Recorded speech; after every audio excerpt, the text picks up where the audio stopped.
Well, originally I was only going to review one book, but I had to make a change in plans, so you're going to get two reviews in this video instead of just one. Originally my plan was to review just Star Wars Tarkin, a book written by James Luceno as part of the new canon. James Luceno is a writer of various other Star Wars books, some I've reviewed. His most famous one is probably Darth Plagueis, which I have read, have not reviewed. That's one I'll probably get to sometime next year. But, yeah, he wrote that one. He wrote Labyrinth of Evil, so he's kind of a prolific Star Wars writer, and this is his contribution to the new canon. And I thought that this would be a great one to do for the month of October because, as you know, October is the month of Halloween, and we all watch our horror movies, and I thought, man, it'd be great to talk about a book about a character played by a great cinematic horror icon in Peter Cushing. I thought it'd be great. It would just fit the theme of Halloween, and I thought it'd be a nice way to pay tribute to Peter Cushing and the character of Tarkin, who I have a lot of appreciation for. I consider him one of the more underrated Star Wars characters. So I thought, oh, it'll be great. I can talk about Peter Cushing, I can talk about Tarkin, and I can talk about the book, and I'll be set. Then I read the book. And while it's not terrible, it's very bland, and it's not, in the grand scheme of things, it's very unimportant, and I felt like it didn't tell me anything that I would have wanted to know about Tarkin as a character, and it didn't, it just didn't do anything. That's basically my major criticism towards it. The book just didn't really add anything or do anything. It's just a fairly standard story featuring Grand Moff Tarkin and Darth Vader.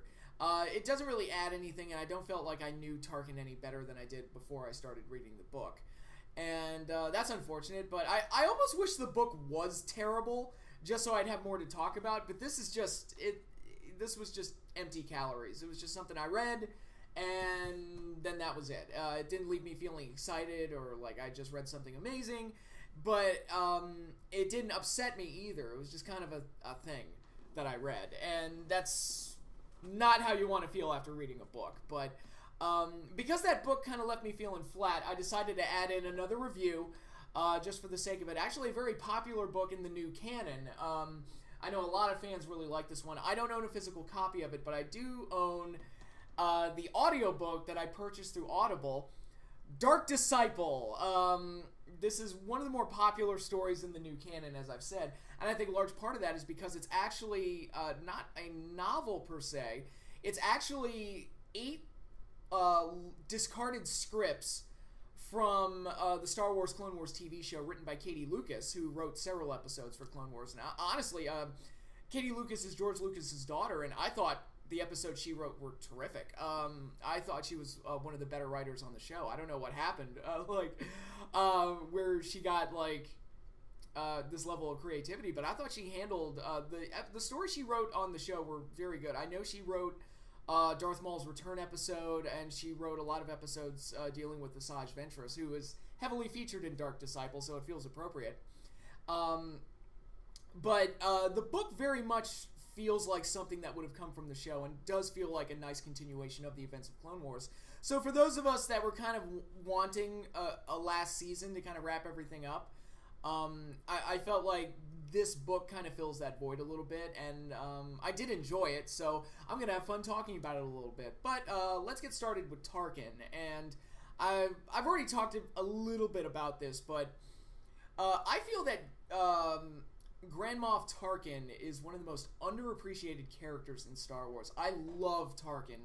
He is such a great villain in the first movie. He's not the most three-dimensional character, and maybe that's why the book didn't work so well for me, is that Tarkin's the type of guy that doesn't need to be three-dimensional. I don't need to know what makes him tick. I don't need to know his backstory or his training or anything like that. He's just the perfect slimy villain, and that's all you need. And Peter Cushing played that role to such a high caliber that, you know, I guess maybe I didn't need anything outside of that movie. I love the character so much that I know a lot of people picked on the CGI rendered Tarkin from Rogue One, and yeah, it doesn't look great, but I was just happy to have Tarkin back. I was like, yay, it's Tarkin, and that was enough for me. So I really do appreciate that character, and a large part of that is because I do appreciate Peter Cushing. I think he's a terrific actor. his contributions to the world of horror can't be, oversold enough. I mean, I could talk all day about how much I love his take on Dr. Frankenstein and the Hammer Frankenstein films, and he's the best Van Helsing ever put to film. So his Frankenstein is more villainous than most portrayals of Dr. Frankenstein. That's actually, because typically Dr. Frankenstein is portrayed as more of a complex character, that does bad things in the name of something he feels is good, and actually is typically portrayed as like a normal human being with exceptional gifts and just an insatiable drive for knowledge. And that's there in this version of Frankenstein as well, but he's a lot more villainous and a lot more cutthroat and a lot more heartless. And I really do like that take on Dr. Frankenstein, because he's basically the monster in all of those movies. And he actually worked with David Prowse on one of them. I think it was the final one, if I'm not mistaken. One of the two, the only two I haven't seen from the Hammer Frankenstein series are Curse of Frankenstein and Frankenstein and the Monster from Hell. The Monster from Hell in question is actually played by David Prowse, who would go on to play Darth Vader in Star Wars just a few years later. I think that movie came out in 74, 75. And then a few years later, they're, playing Tarkin and Darth Vader in A New Hope. So I'm sure Lucas did that on purpose, because Lucas is kind of a, Lucas is a bit of a film buff and kind of a film nerd. And, he worked Kurosawa into it. He worked, various other things that he's a fan of. He worked into Star Wars. And I'm sure, I love those movies, and I want Peter Cushing and, the Frankenstein monster in my movie. So that's all well and good with me. But, his... Peter Cushing's take on Dr. Frankenstein I always really, really liked. Especially when you watch the first one. Curse of Frankenstein, I think, is the strongest one in the series. I think most people agree with that. Frankenstein Created Woman is the best of the sequels, but he's not the reason it's great. I thought he was really good in Frankenstein Must Be Destroyed. I thought he was particularly, evil and villainous in that one, despite the controversial rape scene, which did not need to be there at all and was severely forced in there. But Peter Cushing's outstanding in it. I think he's great. But I've also said, as villainous as Dr. Frankenstein is, he also played Professor Van Helsing in the Dracula Hammer films, and he was terrific in those. He's the best Van Helsing ever put to film. Sorry, Hugh Jackman. Sorry, Anthony Hopkins. Sorry, Edward Van Sloan. But Peter Cushing is the best one, I think. And again, a lot of it has to do with Peter Cushing's acting. He can say the most absurd, outlandish things about vampires and monsters that you'd ever heard put to film. I know there's that story where Christopher Lee, who played the Frankenstein monster in Curse of Frankenstein and played Dracula in the Hammer Frankenstein films, they first collaborated together on Curse of Frankenstein, where Christopher Lee's playing the monster. And apparently Christopher Lee stormed into the dressing room and was like, I cannot believe this. I don't have lines in this movie. And Peter Cushing made some crack. He's like, you should feel grateful. I read the script. And apparently they became best friends. Not best friends, but really good working partners and really good friends, and stayed friends for the rest of Peter Cushing's life. So that's a nice, funny story. But I thought his portrayal of Van Helsing was just great, because like I said, he could say the most outlandish, ridiculous things, but you take him seriously, because he says it with such a conviction that it's impossible not to take him seriously, even if it sounds completely silly, about drinking blood and the hawthorn bushes and, crucifixes and garlic and all that other fun stuff. So, my dream monster movie is one that can never happen. It's completely impossible.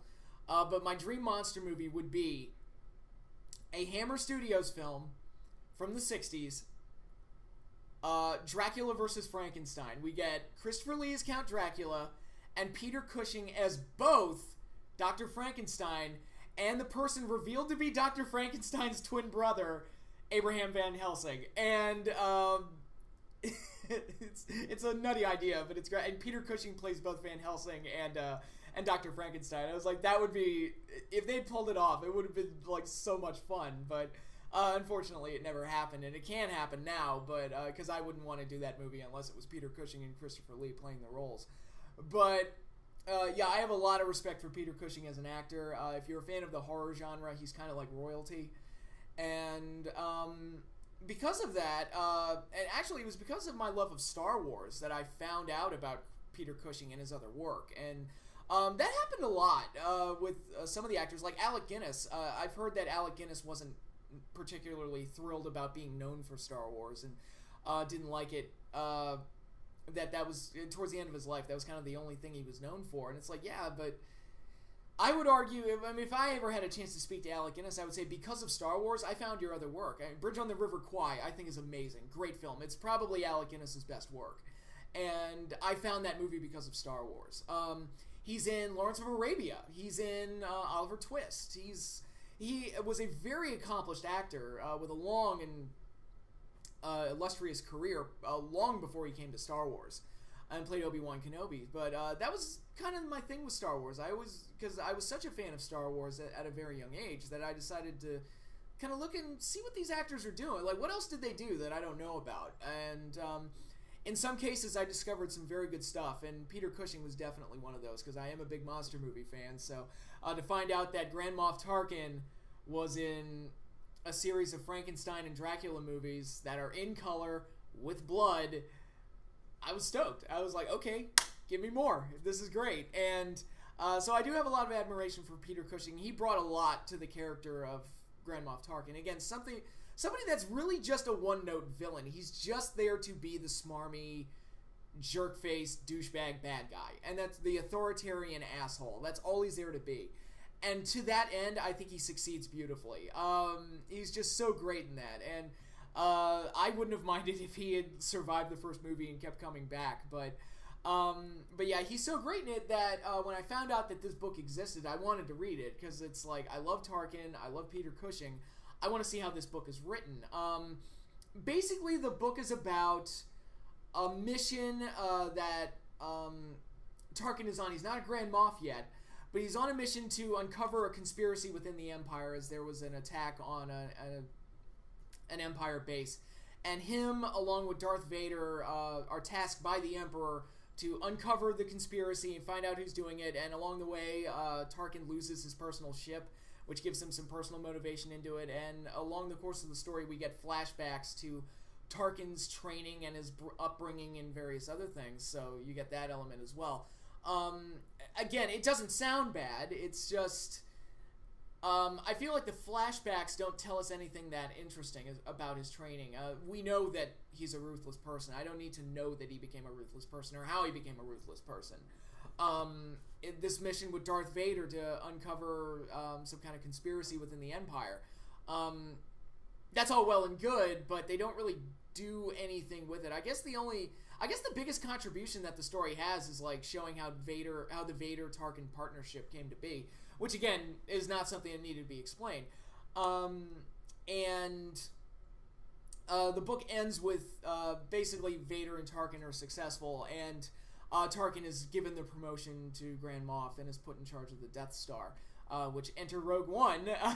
That's where he comes in. But yeah, again, it's not a bad book. I don't want to say it's a bad book. It's just, I just felt like nothing happened, and that's just kind of the thing. It's just kind of a, oh, okay, that's a thing that happened. And again, I guess it goes back to the nature of the Tarkin character itself, where he's a character that I want to see more of because I like him, but you don't really need to go into his backstory or anything. You don't really need to explain certain things about him. I think Rogue One kind of got it right as far as, yes, the CGI didn't look great, but Rogue One was like, me wanting more Tarkin is, I just want to see him do stuff. Like, I don't need to know about his backstory. I just want to see Tarkin be Tarkin. Star Wars Rebels, I think, did that very well when they used him. It's just, I want to see Tarkin in current day situations, trying to solve problems with the rebels or whatever. I don't need to have an elaborate backstory showing how he became what he became and who he is, because I know who he is. He's my favorite Imperial asshole. That's what he is, and that's really all I ever needed. So Tarkin, nice effort. Not a terrible book. It's just one that's kind of okay. I can't highly recommend the book. If you are interested in Tarkin and you're just kind of like me and you just want to spend more time with the character, that's great. then I guess go ahead and read it. I don't think it'll offend anybody. It's just kind of a normal, by-the-numbers, standard book. One thing I will say, though, I believe this book was originally supposed to be part of the EU, and it kind of shows the way it's written. It calls back and references certain things within the EU that aren't necessarily part of the new canon, at least not yet, or haven't been fully incorporated into the new canon yet. And so when I'd heard that this was originally supposed to be part of the EU and ended up becoming one of the first books released under the new banner when Disney acquired Star Wars, I was like, oh yeah, that kind of makes sense. It's like, okay, because it kind of has the feel more of an EU book than it does a new canon book. But yeah, those are basically my thoughts on the Tarkin book. It's very standard, very normal, nothing special. Now moving into Dark Disciple, let me pull this up. This book, like I said, it's not a... it's really not a novel. It really does... when I heard that it was basically comprised of 8 lost episode scripts for Star Wars Clone Wars, I was like, yeah, it kind of shows, because it really does feel like it's very episodic in nature, and I can almost tell where the breaks were, and where, like, one episode started and a new one began, or a new one ended, and it was kind of obvious. So I'm not saying that's a bad thing. I'm just saying it's clear that this is one big story arc with a bunch of individual stories running all the way through, which that's how Clone Wars handled a lot of their story arcs. They would be like individual adventures, but all under like the umbrella of this one larger story arc. I remember the D Squad, which was probably the weakest story arc that they had, so I don't know why I'm referencing it, but I remember the D Squad arc. It was like each episode was its own story, but it was centered around the D Squad characters for 4 or 5 episodes in a row. And that kind of has this feel to it. Which is, again, if you want to go for that Clone Wars TV show feeling, then absolutely. This book, like I said, the scripts themselves are written by Katie Lucas, but the book was written by Christy Golden, who I'm not overly familiar with her work, but I thought she did an admirable job of capturing the voice of the series, the television show. It really does feel like something that came out of the television show, except like maybe a little bit more intense and a little bit more, push the boundaries a little bit of what you can get away with. Because there's some, there's a romance angle to this thing, and some of it gets a little hot and heavy. I'm like, I don't think they would have been allowed to show some of this on TV, but oh well. And there are also some parts that get pretty gruesome. I wonder if they would have been able to get away with it as well. But Dark Disciple, like I said, it's one of the more popular books in the new canon, and a lot of fans really seem to like it. And it came highly recommended to me. A lot of fans told me, it's like, dude, you need to read this one. This is one you need to check out. And I read it. I listened to the audiobook, which was narrated by Mark Thompson, I believe. Hopefully I got that name right. But personal opinion, I thought it was very good. I thought it was very good, which is why I'm including it in this review video to kind of like add a little bit more to my review of Tarkin, which was kind of weak sauce. So, I thought the book was very good. Again, speaking as someone who was a fan of the Clone Wars TV show, I thought it was very good, very exciting, and after reading it, I was like, man, I really would have liked to have seen that in the show. I think this would have been some really good stuff. It's not all perfect. I'm trying to explain this without giving away spoilers, but the way it begins, I guess I can start with how the premise begins. The Jedi Council has decided that Count Dooku is too dangerous to be left alive, and if they want to end the war, they need to kill Dooku. And needless to say, this takes place during the era of the Clone Wars. And so they approve an assassination mission, which some Jedi, like Obi-Wan Kenobi, are like, is that what Jedi do? Do we do that? I don't think we do that. The whole assassination thing. And then some Jedi, like Mace Windu, who is written like an asshole the entire book. Like, if you love Mace Windu, do not read this book, because they, like, it's almost like the writers had a vendetta against Windu in this book. It's like, God, he's such a dick. Like, every scene, he's just being an asshole to everybody. And, like, just like, well, we should do it this way because I said so. Fuck you. And I'm like, God, you're such a dick, man. Sam Jackson, what the hell? Chill out, man. But anyway, so there's that aspect to it. But anyway, the Jedi Council approves this mission, and they send Quinlan Voss, who is a character that was previously featured in Clone Wars. I remember when he went on a mission with Obi-Wan Kenobi, and they fought Cad Bane. Cad Bane, who is one of my favorite characters in the Clone Wars show. I think I've said it before, but he's basically what we all wanted Boba Fett to be and never got. We all wanted more Boba Fett, but as far as movies and TV shows, we never really got that. Cad Bane was the closest we've gotten to a true blue, like, realization of the Boba Fett we've always wanted. And he's got a lot of Clint Eastwood in there as well, which I really appreciate. But anyway, Quinlan Vos was a character that wasn't created for the Clone Wars TV show, though. I didn't know this, but apparently he had pre-existed in the comics, I believe.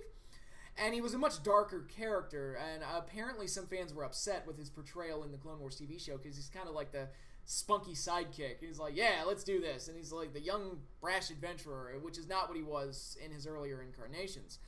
This book tries to rectify that by starting him off as the way he is in the Clone Wars episode, then slowly turning him into a dark, tortured soul that rides the line between good and evil. And anyway, he's assigned with the mission to pair up with former Sith Lord turned bounty hunter Asajj Ventress. Now, no discussion about this book is complete unless I talk about Asajj Ventress as a character who is one of the great creations that came out of the animated series. Asajj Ventress actually began in the 2D Clone Wars animated shorts.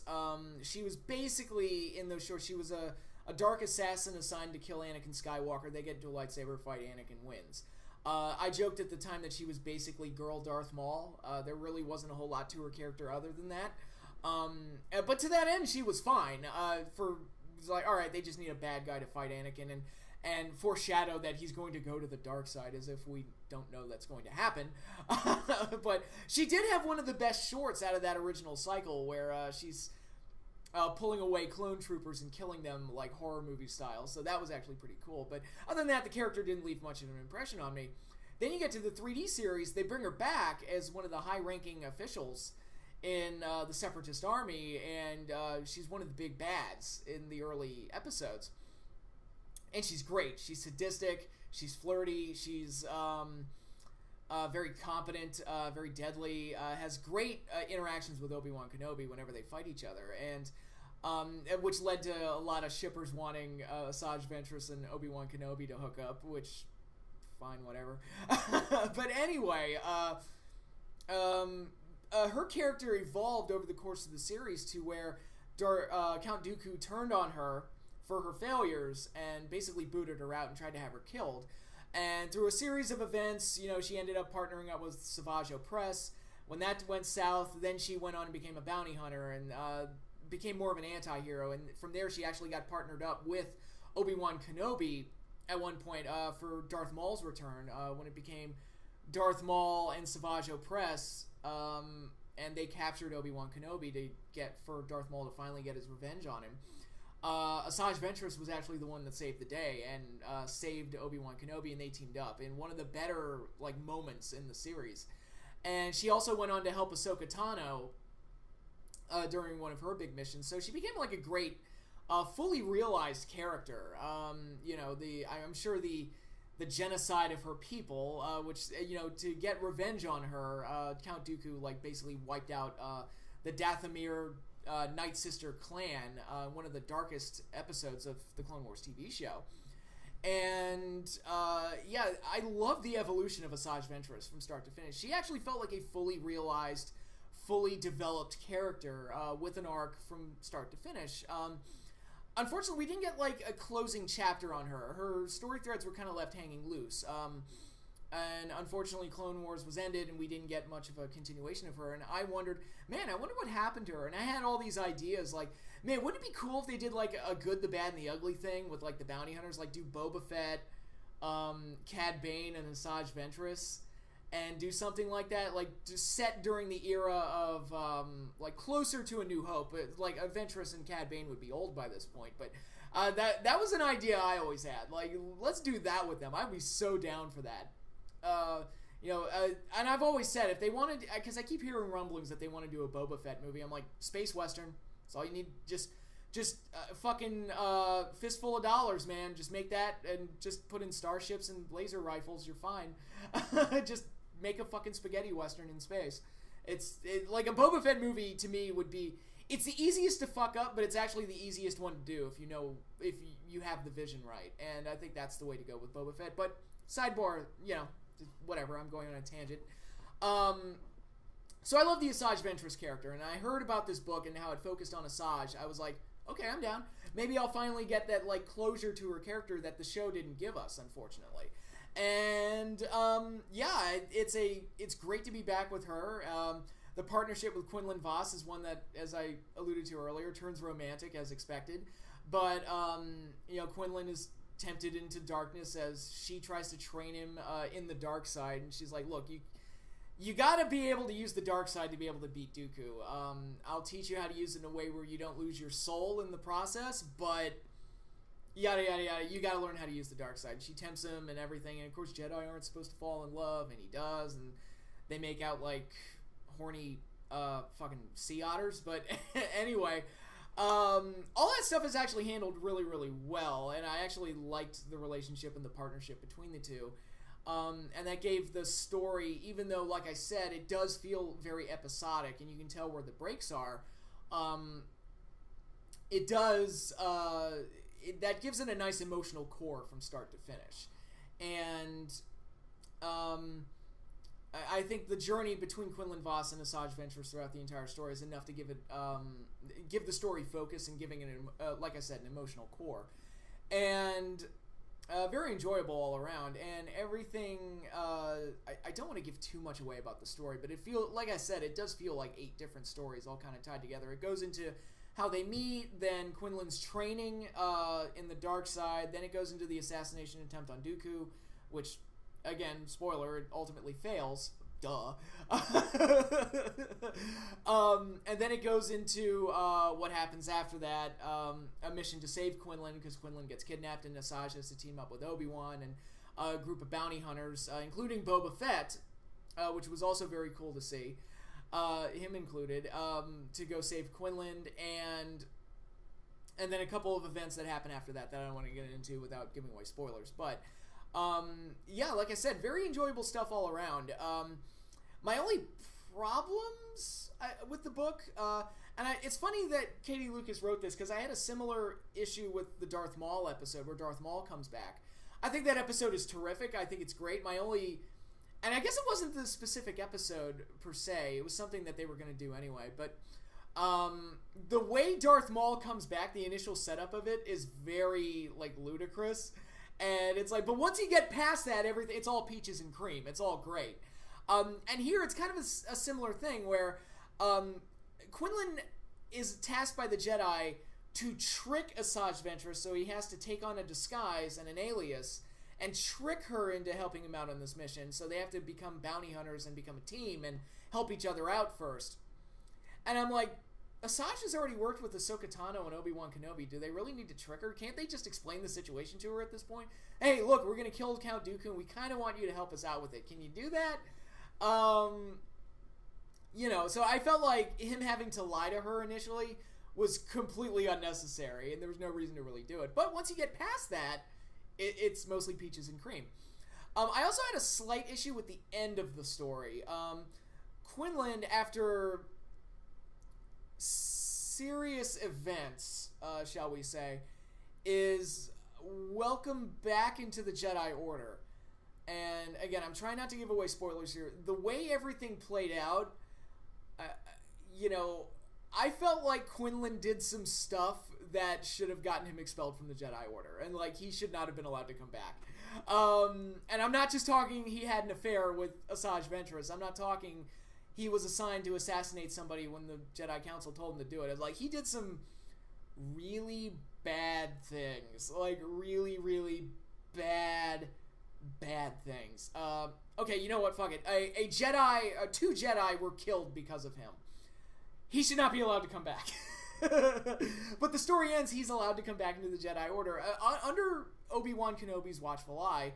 But I was kind of like, guys, like, guys, no, like, no, you just no. But forgetting all of that, I thought the book was very good. I think the characters are well written. I think Obi-Wan is great in it. I like the only character like I felt like was poorly represented in the book was Mace Windu, but everyone else I think is written well. Dooku is great as the villain. Count Dooku is one of those characters that benefited greatly from the expanded universe because he's so much better in the animated show than he ever was in the movies. And I hate to say that because I friggin' love Christopher Lee, but he's just not given anything to do. The fact that the character was so underused and so underdeveloped in the movies really leads credence to the idea that Jar Jar was supposed to be that villain, and that whole Darth Jar Jar theory. It really lends itself to that because Dooku feels like he comes out of nowhere, does nothing, does very little, I should say, and then he's just killed off at the start of Episode 3. It's like, what was the point of him? I mean, aside from, Christopher Lee being Christopher Lee, we all love Christopher Lee, but, Dooku felt like kind of a pointless character in the movies, but in the expanded universe, he's presented much better, and stories like this and stories like various other episodes of Star Wars Clone Wars are examples of that. So, Dark Disciple. Whether you read the audiobook, my only real problem with the audiobook, and I think Mark Thompson's reading is very good at and great for the most part, my only complaint is that he gives Asajj Ventress kind of like a Cobra Commander voice. I don't know why, because she didn't sound like that in the show. And it's a little hard to get used to at first, but once you do, I get into... I guess I listened to it for a few hours. I guess it's okay, but... Dark Disciple, whether you get the audiobook or you get the actual text itself, whether digital copy or hard copy, I highly recommend it. I think it's one of the more enjoyable stories I've read out of the new canon. I would say it's probably... my favorite from the new canon is still Phantom Limb, the standalone C-3PO comic. Never thought I would say that, but a C-3PO standalone comic is my favorite thing in Star Wars literature. But, that would be number one. I would say next month's review, which I'm not going to reveal here, but next month's review would probably be my favorite book in the new canon. But I'd say Dark Disciple is the next one down. I think Dark Disciple was very good. If you're a fan of the Clone Wars TV show, I think it's a must-read. I know a lot of people don't like the new canon and aren't entirely happy with it, but if you watch the Star Wars Clone Wars TV show, I think this book fills that void a little bit and gives you that old feeling of the Star Wars Clone Wars show. It's like, it really does feel like episodes of the series playing out right there, and it just leaps off the page, or through the audio in my case, but... it was a very good, very enjoyable. Glad I experienced it. It's one of the higher caliber pieces of literature from the new canon so far. So good job to Disney on that. There's also a foreword from Katie Lucas that's included, and it was great to get that little piece of information from her as well, because she was so instrumental in writing Asajj Ventress and, wrote the scripts for these episodes that didn't get made. So it was great to have a little bit of her insight into this as well. But that concludes this review. So I did get my Peter Cushing love in there for Halloween. It's just a shame that the book itself wasn't exactly up to what I wanted, but hopefully a secondary review helps to kind of, soften that blow a little bit and give you a little bit something extra. So that is all I have for now. Come back next month. Well, I will have another Star Wars book review for you, but until then, later, everybody.